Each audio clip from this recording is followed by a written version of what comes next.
Eh bien bonjour à tous et à toutes, c'est Maxikita. Ça fait un bon bail que vous m'avez pas vu vivant et je m'en excuse. Après 3 affreux et longs mois, je vous fais cette vidéo que j'avais prévu de faire pour septembre. Peut-être certains ne le savent pas encore tout à fait, mais je me suis mis à apprendre à dessiner vers mi-septembre 2017, avec déjà quelques bases mais énormément de grosses lacunes. Donc cela va faire déjà 1 an que je me suis mis. C'est à cette période que j'ai commencé à très sérieusement dessiner dans l'optique de pouvoir envisager faire quelque chose à l'avenir dans ce domaine. Une petite poignée d'entre vous savent que j'ai de grands projets en tête. Et pour n'en citer que quelques-uns, tout l'univers autour d'Alice et l'équilibre des mondes dont avec un ami aimerions faire un jeu, plus personnellement un manga, et peut-être encore plus fou, une série si je suis encore là. Alors je vous propose qu'on retrace l'année qui s'est écoulée depuis le 18 septembre 2017 jusqu'au 25 septembre 2018. Le 18 septembre 2017 marque mon comeback sur YouTube, avec un dessin réalisé au numérique d'un fanart d'un jeu, Nostal, et plus précisément celle de l'âme du Volcanor, que je trouvais avoir énormément de potentiel, mais potentiel détruit par N12 qui ne va pas au bout de ses idées et qui malheureusement gâche le potentiel de ses jeux. Gameforge, je vous encule. Je devais faire la coloration de ce dessin, mais à cette époque mes talents de coloriste étaient nuls à chier. Je ne comprenais rien à rien au logiciel et je n'arrivais à rien. Frustré par le digital, je suis retourné sur papier et fait 2 illustrations pour m'entraîner. Une de Saya de Blood Sea et un dessin d'Alice pour le Good Bad Challenge. Dessin assez réussi mais techniquement inutile. J'apprenais pas grand chose en faisant ce genre de dessin. Alors je me suis bougé un peu et attelé à une reproduction d'un décor avec un personnage et un dragon. Décor qui m'a appris énormément de choses et dont je suis très fier, même si c'est une reproduction et que j'ai ensuite essayé de le liner, voir si j'étais capable de faire quelque chose en noir et blanc. Spoiler alerte, à vous d'en juger si c'était mieux ou pas, moi je trouve l'avoir massacré. A partir du 21 octobre, je reprends peu à peu le numérique. Du moins frustré de ne pas y arriver, je me penche très sérieusement sur comment ça marche. Je me suis alors muni d'un brush simple et tenté de faire un dessin entier de cette manière. Et c'est à partir de ce dessin que j'ai commencé à comprendre les subtilités du numérique. Dessin stylisé, très simple, mais que j'apprécie néanmoins. On avance un peu plus loin pour se retrouver le 9 novembre, pour mon deuxième fanart.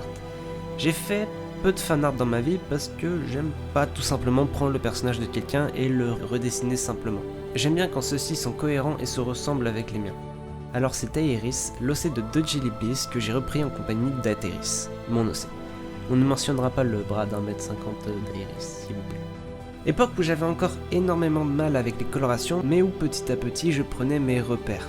Fanart crossover que j'ai aussi refait sur papier à la peinture et à l'encre de Chine.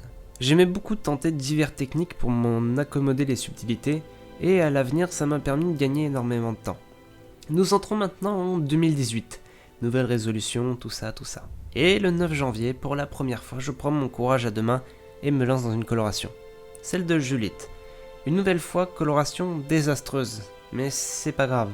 Le but était de voir si je m'étais amélioré, et la réponse était oui, je m'étais amélioré.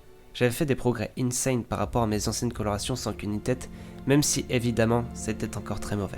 Par la suite, trop pris par le travail, j'ai dû faire une trêve d'1 mois. Et même si je n'ai pas vraiment dessiné pendant ce mois, je n'en ai pas moins énormément réfléchi à comment améliorer mes colorations.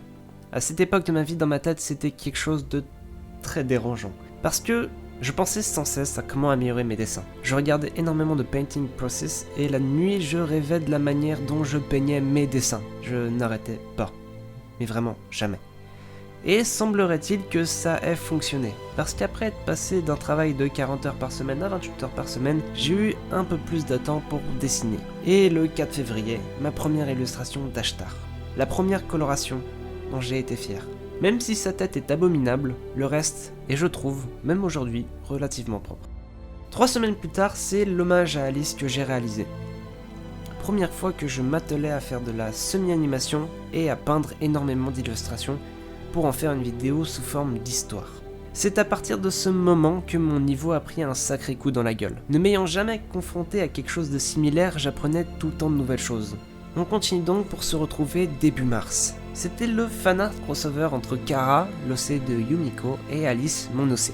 Mes colorations à ce moment-là sont déjà plus propres, plus épurées, mais ce n'est que le début. D'autres petits dessins sont arrivés en cours de temps, des entraînements, des tests, et on est arrivé au mois d'avril. Mois où je dessinais très sérieusement quelque chose comme 10 heures à 18 heures par jour quand j'étais chaud, quotidiennement. pendant un mois. Je peux pas mieux résumer mon avancée qu'avec ces deux illustrations. L'une faite au tout début du mois et l'autre faite à la fin. Et c'est à partir de ce moment qu'enfin j'étais fier de mes illustrations. Je pouvais enfin dire je sais faire des colorations. Mais je ne me suis pas arrêté. J'étais encore très loin d'être bon et j'avais un certain niveau, mais ce n'était pas suffisant pour moi. Enfin bon, vous comprendrez que ce n'est jamais suffisant pour moi. J'ai alors fait mon troisième fanart le 16 mai, donc 2 semaines après ma grosse vidéo animée, et celui-ci pour Dromai Japan, de son héroïne Iori. Un dessin que j'ai fait pour le remercier lui, ainsi que Antox Colaboy qui m'a fait passer dans son live, et aussi pour mesurer l'étendue de mes progrès en la matière. Et je n'ai pas été déçu. Le résultat, bien qu'encore en dessous de mes espérances, était vraiment bon. Par la suite, j'ai essayé de retourner sur un style qui m'a toujours fait défaut, bien que je l'apprécie énormément, à savoir le style manga. Quelque chose que je ne gère vraiment pas bien en coloration, mais avec les énormes progrès que j'avais faits, même celui-ci était devenu plus que correct. Et l'exemple avec le petit fanart etchi fait d'Aika l'OC de Swordgate et d'Alice mon OC. Mais c'est aussi à partir de ce dessin que le temps a commencé à me faire défaut. Je dessinais de moins en moins, car en fait j'ai tout simplement déménagé en Pologne pour y faire mes études. Jusqu'au 29 juillet, je trouvais encore du temps pour dessiner, et notamment j'ai fait la vidéo animée avec des illustrations toujours plus poussées techniquement, comme ces quelques-unes qui défilent. Le peu de temps qu'il me restait, je le passais pour faire les fiches car design de mes personnages, et j'ai ainsi eu le temps de faire Alice, Jeeves et Amestiel, dans un style très manga que j'apprécie beaucoup et que je trouve personnellement très réussi et qui m'ont permis de me dire qu'après un an passé à dessiner, en commençant au plus bas, avec de simples bases très frêles, j'ai réussi, à force de volonté et de motivation, à réaliser des illustrations qui me plaisent beaucoup, autant dans le semi-réalisme que le réalisme ou que le manga, papier ou numérique. Mon dernier dessin réalisé étant celui d'Amestiel le 25 septembre, je n'ai malheureusement pas eu l'occasion de redessiner depuis à cause des cours et des révisions qui étaient très compliquées. N'étant pas complètement polonais, dans un cursus totalement opposé à ce que je faisais au lycée, j'ai reçu une dose de travail énorme et en ayant tenté de tout donner pour réussir, j'ai uniquement fini par péter un câble et me retrouver dans une très fâcheuse situation car actuellement rien ne me réussit. Mais même si je n'ai pas dessiné ces 2 derniers mois, je n'ai pas pour autant arrêté de progresser en dessin ou en animation. Et ces derniers jours, j'avais vraiment besoin de dessiner pour exprimer ce que je ressentais et de vous le partager. Alors voilà, la dernière illustration que j'ai réalisée et qui clôture pour moi cette année de dessin.